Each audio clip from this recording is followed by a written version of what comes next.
welcome to another edition of the Wednesday show. Okay, I'll go ahead and I'll go ahead and cave. We're calling it the Joe Show. It's gonna happen. That's what we're gonna call it. It's the Joe Show now. So welcome to episode 2 of the Joe Show. Before we get started with our main topic today, I want to give a huge shout out to Representative Thomas Massie from the great state of Kentucky for openly defying Nancy Pelosi's unconstitutional, inhumane, ridiculous mask mandate on the floor of the House. So huge shout out to him and to all of the good folks that resisted that stupid mandate from Nancy Pelosi. I think it was the ever so hated Marjorie Taylor Greene was a part of that as well. I think is Chip Roy and a few others. Now, keep in mind that this is completely within the science because almost all of these folks have either been vaccinated or they have natural immunity by having COVID. And the CDC says, well, once you've been vaccinated, there's really no reason for you to wear a mask indoors anymore. But because Nancy Pelosi and other Democrats and whomever don't want to be seen as some kind of, Republican or Trump supporter. God forbid you look like a Trump supporter. Oh my gosh. But yeah, so she has I think it's a $500 fine for the first offense, and then after that, it's $2,500 for the second offense, which is completely ridiculous. It's ridiculous. You have followed the science, you have taken the vaccine, you have natural immunity. It's over. And even Dr. Fauci admitted to the fact that it is theater to continue to wear a mask after you have been vaccinated, fully vaccinated. It is theater. He has admitted to that now. Rand Paul so heroically called him out on that just a few months ago, or just, I guess, about 2 weeks ago. Heroically called out this loser that is Dr. Fauci. The patron saint of the coronavirus response has been shown for what he is, which is a fraud. The fact that every time that he combats or goes to bat with either Jim Jordan or Rand Paul, within a week or two, he always has to backtrack and say, well, yes, the science has changed. Lo and behold, the science changed. And now he's taking the position that Rand Paul or Jim Jordan was arguing. It's ridiculous. It is theater. It is the optics. It's ridiculous to continue to wear the face diaper after you've been fully vaccinated. And there's pictures of Fauci and I think Dick Durbin and someone else standing outside of the Capitol Hill with masks on. Outside. The CDC has said that wearing a mask outside is ridiculous. That it doesn't do anything. But yet here they are. All these men either have been fully vaccinated or they have natural immunity, and they're still wearing the stupid mask outside, for no reason. Virtue signaling, the theater of it all. So, huge shout out to Thomas Massie and others who are openly defying this rule. This should come as a encouragement to the rest of us that says, if Thomas Massie can stand in front of the state, in front of the Eye of Mordor that is the Capitol Hill, can stand in front of Nancy Pelosi and flick her off and say, I'm not following this anymore, that should be encouragement to the rest of us to say, enough is enough. And I have taken encouragement for myself to do the same the rest of my life. Because as we're seeing, a lot of companies, whether it's Walmart, Target, Kroger, wherever, they're all relaxing the social distancing and the masking around them. There are some companies that have yet to catch up with the good news, that are still behind the times, as it were. So time will tell, I guess. But for the companies that are still, have these inhumane orders, okay, well, what are you waiting on? What are you waiting on? Everyone else is doing it. I guess follow the crowd. I guess I don't know. So, So thank you, Thomas Massie, for your courageousness. So let's move into to our next topic here, and let me just say right off the bat, I am not a pastor. I am not an ordained minister, but that does not mean that I don't have an opinion on things that involve the church. Now, full disclosure, I am a Christian. I do attend church on a weekly basis. I am a part of the Southern Baptist folks, so we see things a little bit differently than other denominations, which that's not that big of a deal to most people. But when it comes to issues of culture and issues of how we live in the world that we currently live in, how we conduct ourselves, how we approach people of non-faith, how we try to be the salt in this world, how we try to be different than this world, how we try to live in this world but not be of the world, in it but not of it. That's harder said than done. One of my favorite memes is living, be in the world but not of it. It's a picture of Darth Vader and several stormtroopers walking through the Death Star. You can probably picture that from A New Hope. And walking with him is Big Bird from Sesame Street. That is the most stark contrast between two alternative worlds that you can currently have. Big Bird is in the world of Star Wars. He's on the Death Star walking next to Darth Vader, but he's different. He's not dressed like them. He doesn't look like the rest of them. He acts different than the rest of them. That's kind of how we're supposed to live as people of faith. And there's certain things that we just can't agree with. There's certain things we just can't go along with. One of those is a lot of the social justice stuff. Because a lot of the movements behind the issues of social justice are not Christian. Black Lives Matter and other groups as such have said things about how they don't support the nuclear family, which is not Christian, how they don't support faith. Again, that goes against everything that we believe. They seek to destroy people of faith, not physically destroy, but the things that give them joy. They abhor attending church. They abhor anything that doesn't call to action for social justice. Because a lot of Christians and a lot of people of faith, and that's not just Christians, it's Judaism and Catholicism and other religions too, they seek to destroy all those things because it's a distraction from what they should be doing, which is activism, fighting for the supposed rights of those afflicted because, for whatever reason, must social justice. So that's one of those things.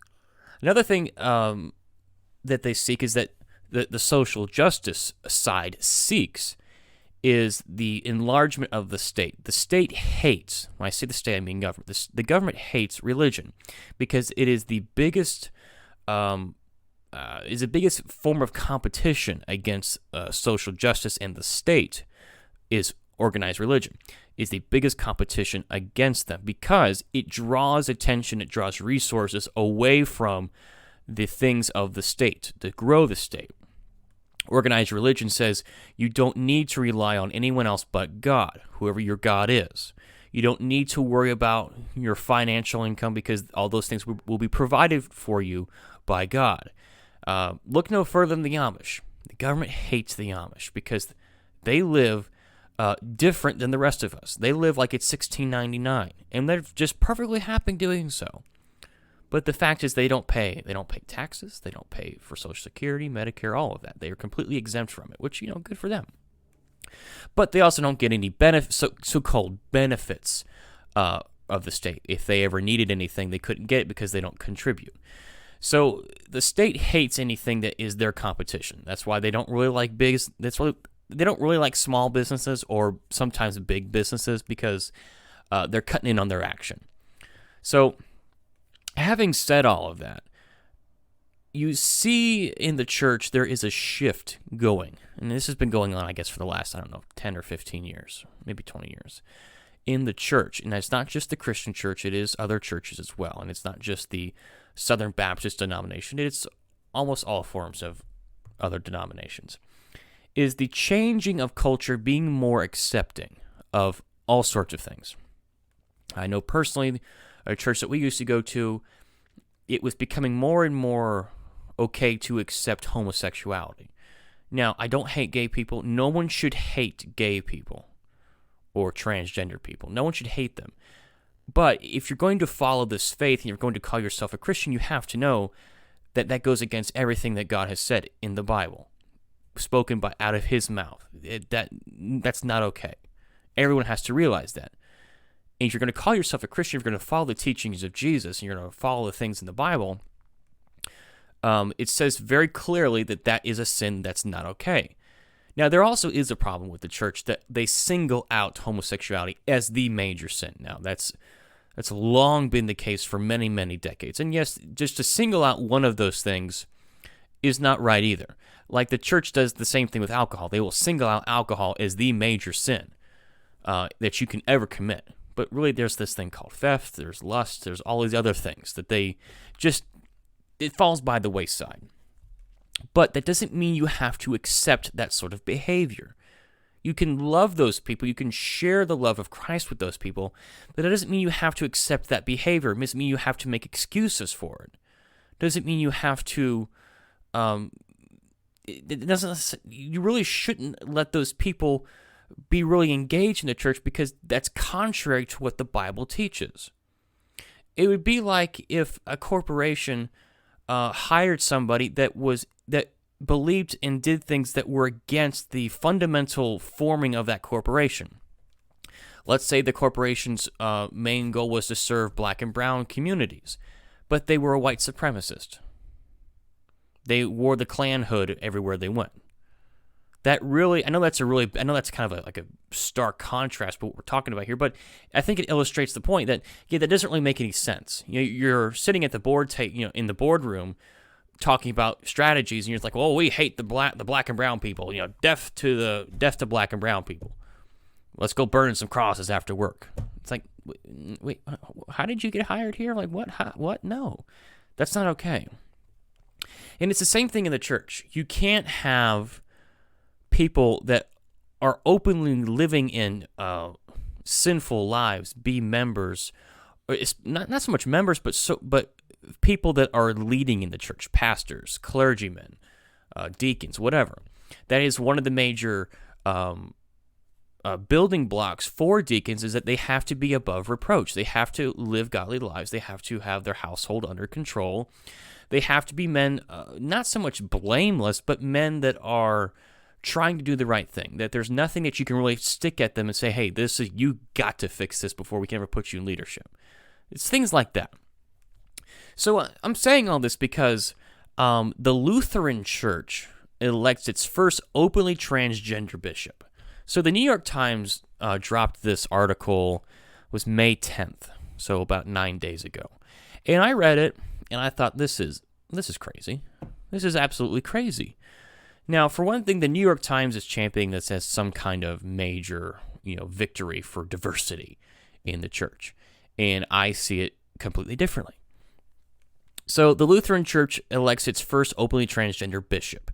The Reverend Megan was elected to lead a synod that includes about 200 Lutheran congregations in northern and central California.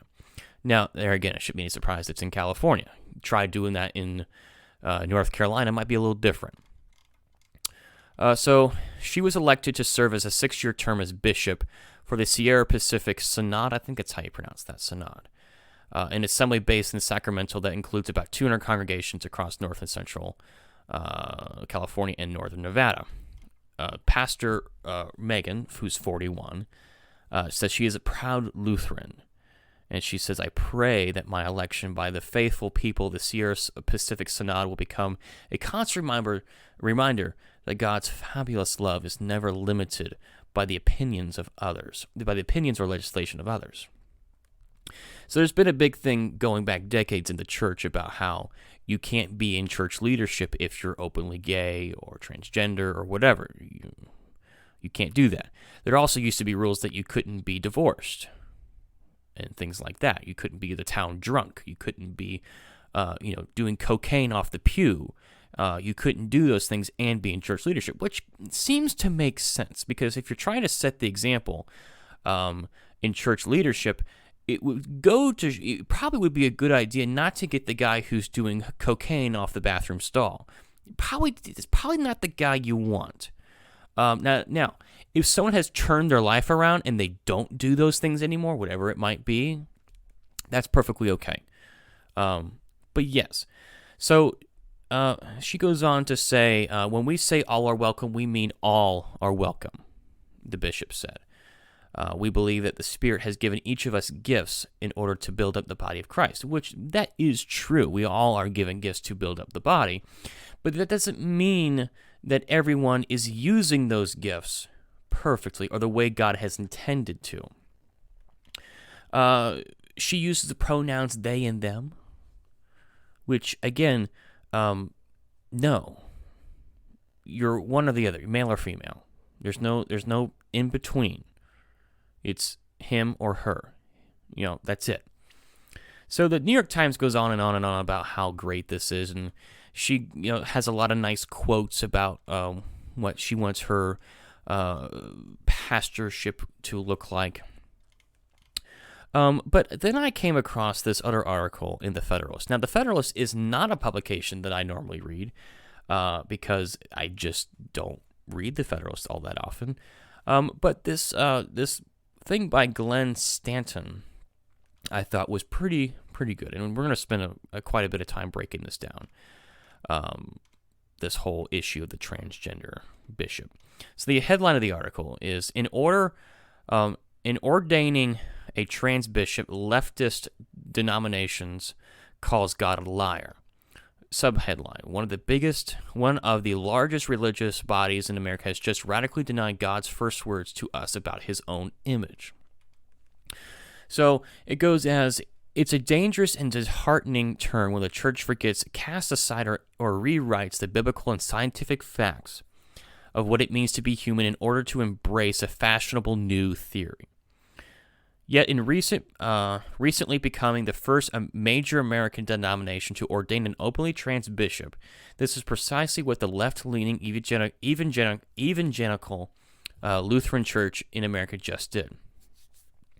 Reverend Megan is the new bishop, who is a very interesting person, although God joyfully created her female, and she still retains her lovely female first name. She employs the plural pronouns they and them for herself, as well as he, and asks the rest of us to do the same.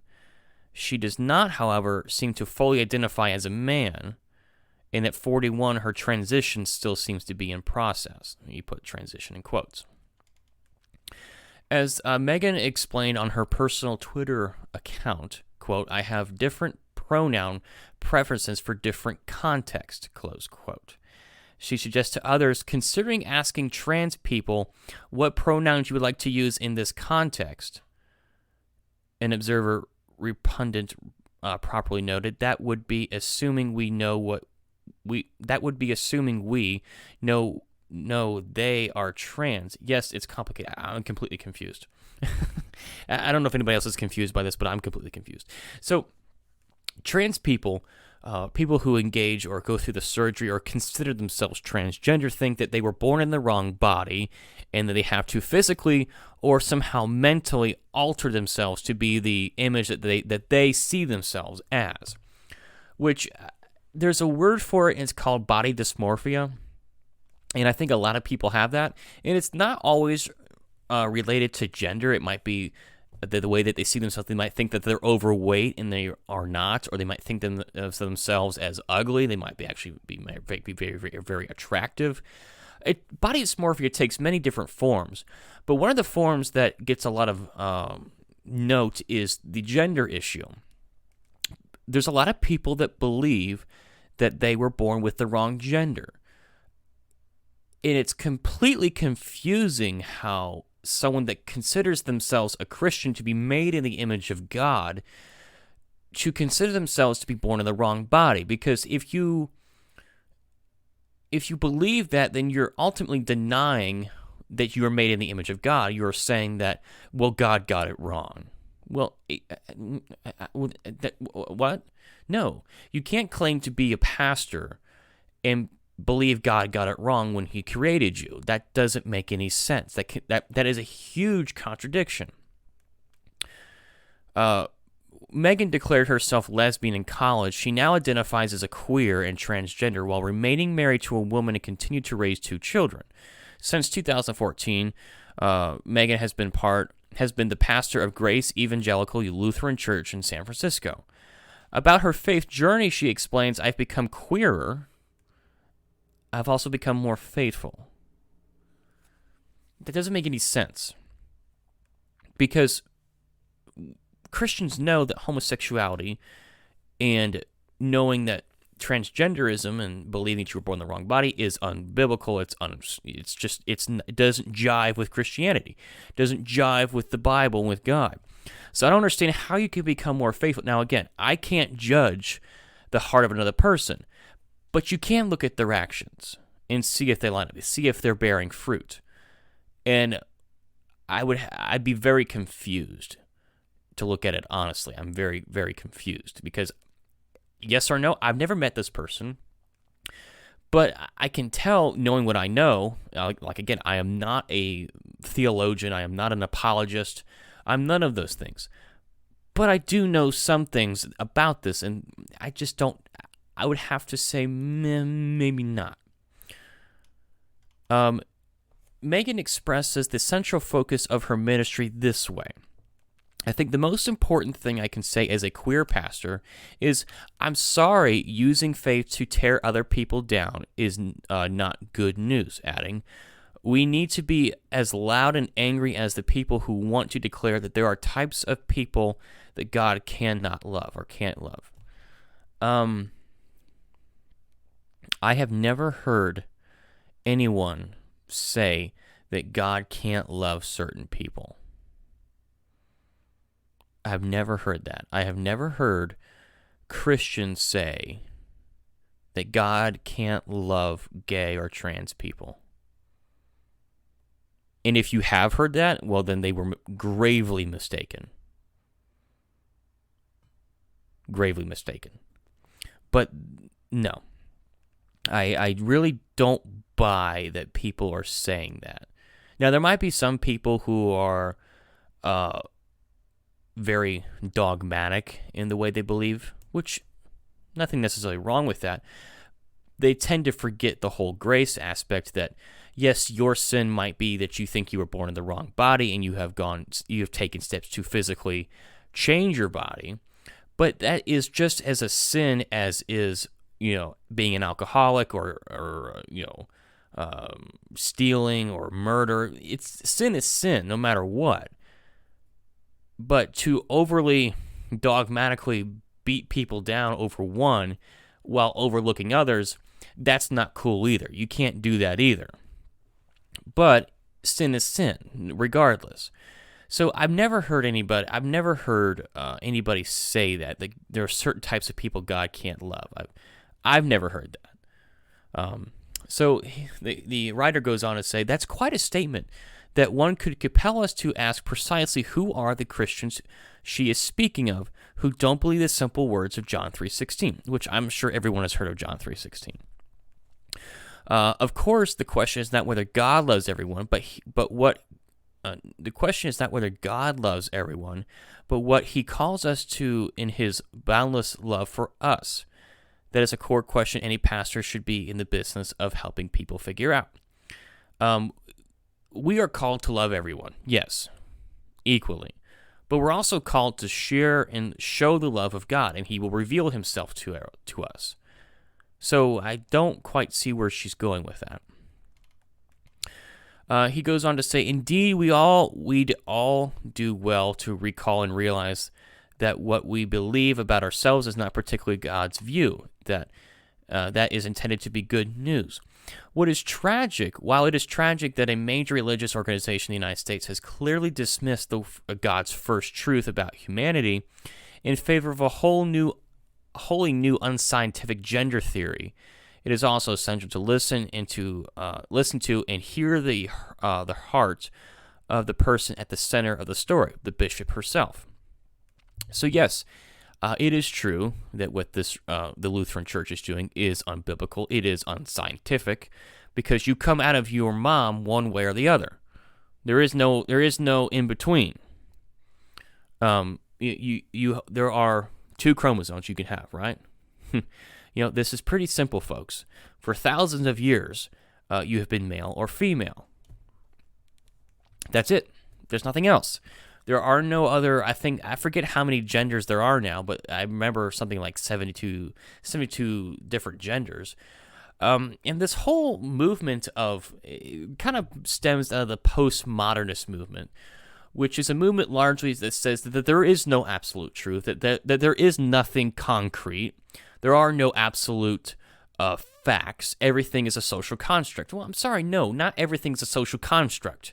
We have these rules that govern society, whether they were handed down by God or we just came up with them as we went along. Murder's wrong. There's nothing in between. There are 2 genders. Nothing in between. No, the earth is round. It's not flat.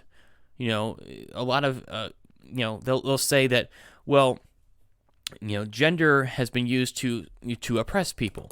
Well, so has everything else. Science was once used a long time ago to oppress people. The government does it all the time. So, and they say, well, science constantly changes. Yes, because we learn. Yes.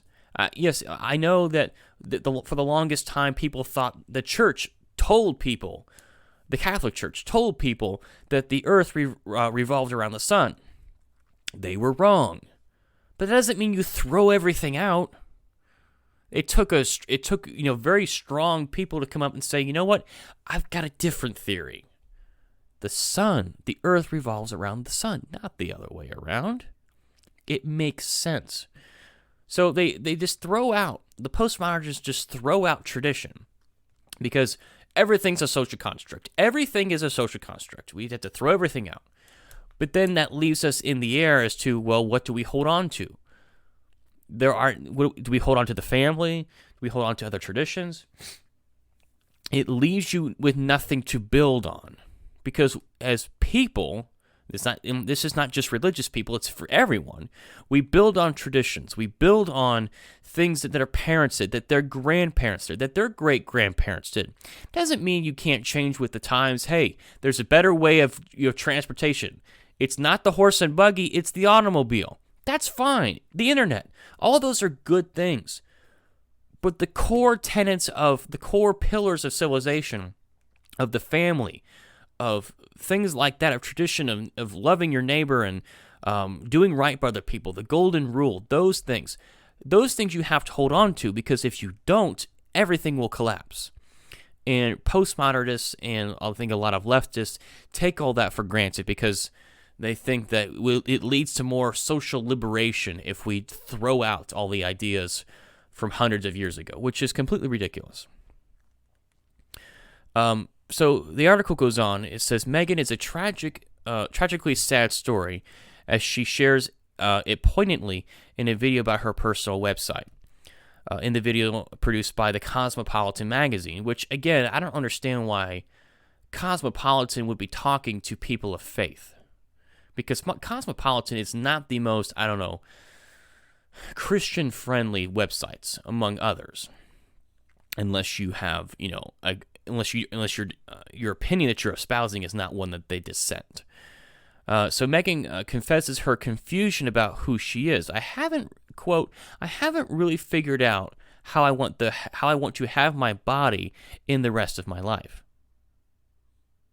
So she doesn't know if she's still male or female. She can't decide. Her dysphoria is evident and arresting. So I don't understand how we can be particularly lectured by someone about the love of God if you don't even know who you are. If you don't know who you are, you can't tell us how to live, how other people are to live. I'm sorry, you can't really do that.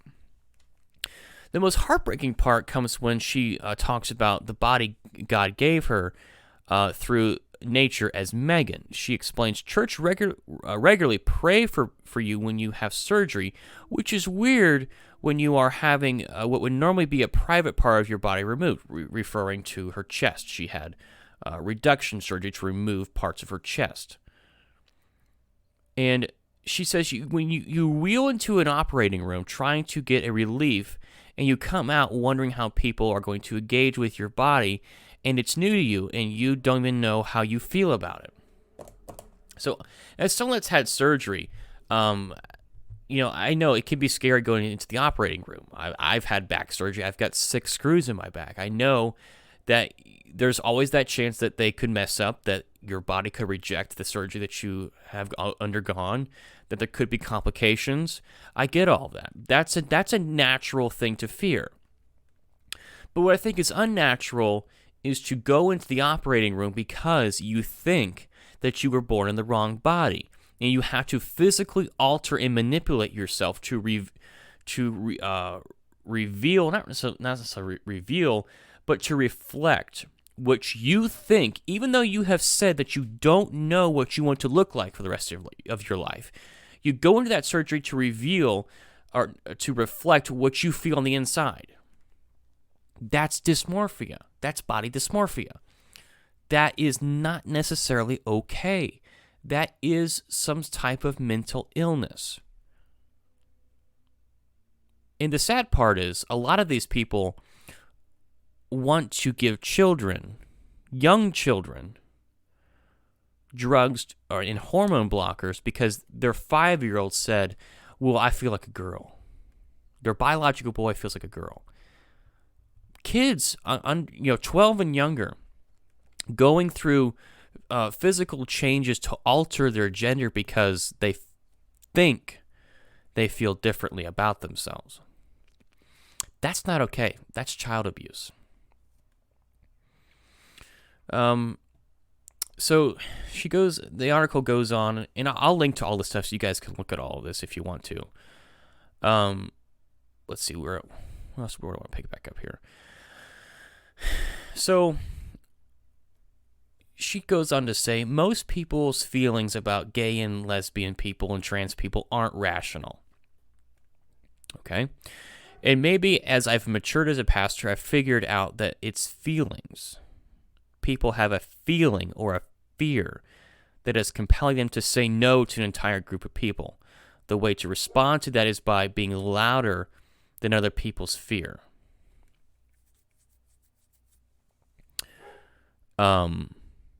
No. I'm not scared of gay or lesbian or trans people. I'm not scared of you. I don't think anybody is physically, if they see a gay person, they're like, oh my God, there's a gay person. I got to get out of here. Nobody does that. No one. So I think what she's trying to say is, well, they're just not accepting these other people. They don't know how to accept these people because we've been told by the Bible, by God, that the way that they're conducting their lives is unnatural. It's unbiblical. It's not Christian. And she's trying to say, oh no, it is Christian to be transgender. It is Christian to actively be gay. But it's not. And she's trying to get the church, and it's not just her, it's other people. They're trying to get everyone to realize that it is, but it's not. So yes, the article goes on. So yes, this is a lecture on rationality from a person who cannot honestly tell you whether she's a man or a woman. Perfect. I mean, yes, she can't. This is from a supposed ambassador of Jesus Christ who reminded us with precise clarity, you have not read that who created you not read that you created them from the beginning, made them male and female. So right out of Genesis, we were made male and female. And transgenderism rejects that, wholeheartedly rejects that.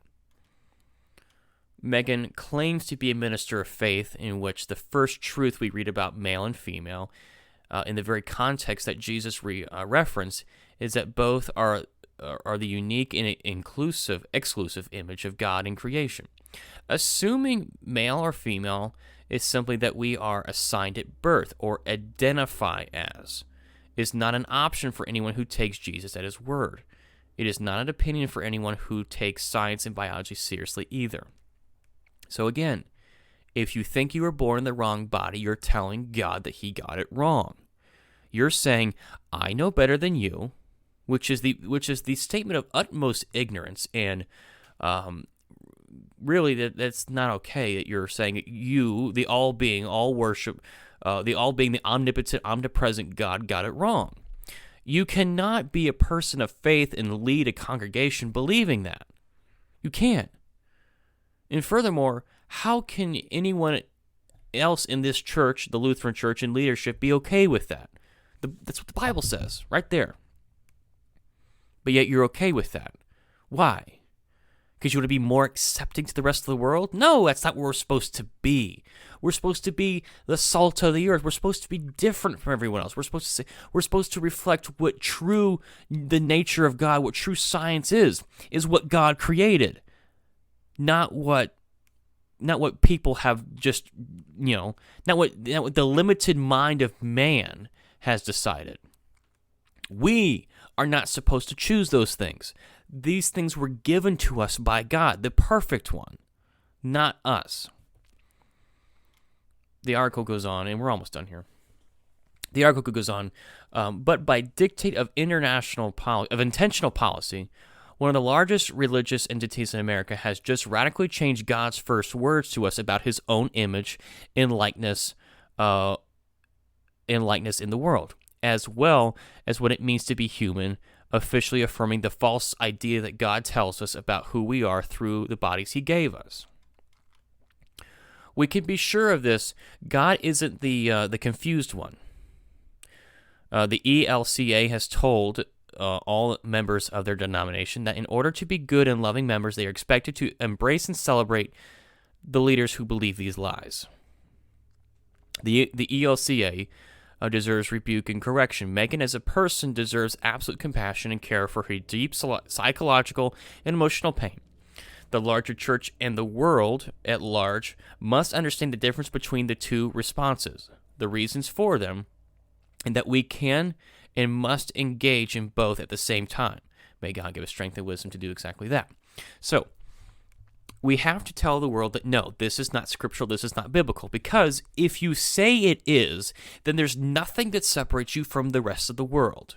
You have watered down the scripture, you have watered down everything that God has revealed to us. So there's nothing different between the two.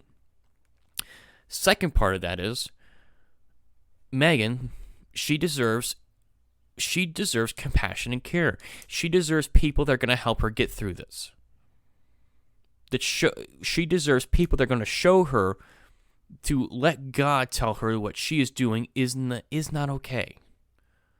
Help her deal with the pain of feeling that you were born in the wrong body. I can't imagine thinking that you were born in the wrong body. That must be awful. Must legitimately be terrible. She, in the video, which is also in this article, she talks about how she was bullied in college and things like that. Again, that nothing excuses that sort of behavior. Shame on those people. Shame on them. Nothing excuses that sort of behavior. But at the same time, she is also living in sin. Now, I'm not the one to cast the first stone here. I'm not preaching off my soapbox. What I'm trying to say is that we see this stuff in the church becoming more and more regular. We see how people are allowing things of the world to infect the church, to change Scripture. And that's not okay. Because at what point do you say no more? You have to draw a line somewhere. To me, we should have drawn the line a long time ago and said, no, this is not okay. Doesn't mean you have to be hateful or mean or demeaning or pick on people or bully people. No, you should do none of those things. You should show the compassion. You should show the love that people are due. Doesn't mean you have to accept their lifestyle, their behavior. But you have to draw a line. You have to say, okay, no more, no further. This is it. Because you see this kind of stuff happening where they're allowing biological men to compete in women's sports. Now, it is a scientific and biological fact that men are stronger than women. That's just the way that we are made. God made us for intended purposes. He made men stronger. He made women not as strong, but more caring. That's just how we are.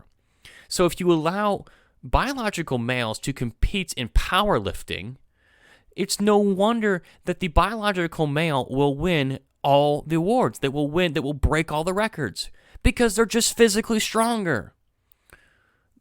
These people are allowing this cancer that is the social justice, that is the transgender, they're allowing this cancer to destroy women's sports. Now, these are the same people that would tell you that we need to smash the patriarchy. But in doing so, we have to let the men compete in women's sports. Now, tell me how that makes any sense. We have to break the glass ceiling so we can allow biological men to beat every single woman in sports. Does that make any sense to anybody? No. You've got or in some cases, a lot of women are just saying, you know what, I'm not going to compete in this anymore because I can't compete against that. It's unfair. It's completely unfair. But yet we have a culture that's more and more accepting of this, and that's a problem. And it's not just the whole gender issue; it's a lot of different things. There's a big push in the churches to be more diverse. They want the church to look like what it will look like in heaven, which is completely fine. There's nothing necessarily wrong with that. But it seems that it's stemming from the woke diversity of the culture that is the secular culture. And that's not okay. We see the outright rebuke of the people that stormed the Capitol. We see that. But yet we didn't see the same rebuke for the people that were burning down cities over last summer. We didn't see that. You know, there were pastors that were crying about what happened on January 6th. But you go back to the summer of 2020 and not so much. Why? You know, there are a lot of people that are in pain out there.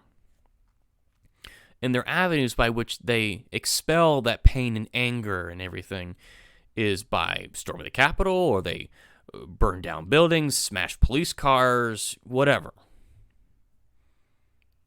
But yet we're not opening up the doors and saying, you know what, you've got the pain, you've got this anger, you've got this anguish, you've got this internal angst that you just don't know what to do with.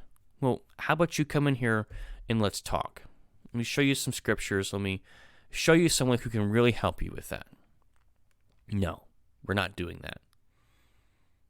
It seems that more and more people in the church, white evangelicals, are told to sit down and shut up.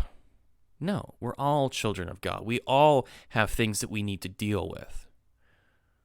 And you cannot just single out one group and exclude another, white or black, brown, whatever. No. And if you want the church to look more like the kingdom of heaven, fine.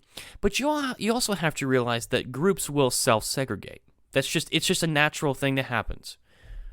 You have black churches, you have white churches, and you have churches that are mixed. And there's nothing wrong with that. If that's how people want to freely associate, then there's nothing necessarily wrong with that.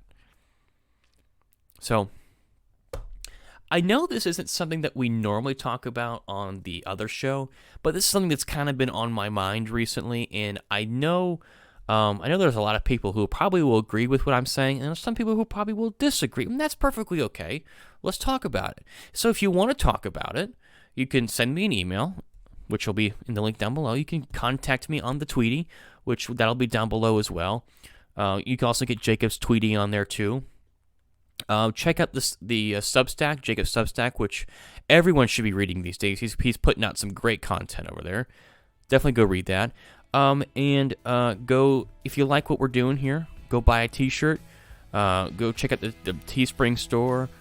Join the website, become a Patreon member if you want to financially support this content that we are producing henceforth. But until we meet again, until Friday, we will see you guys later. And I'll be back again next Wednesday for another episode of The Joe Show. Peace.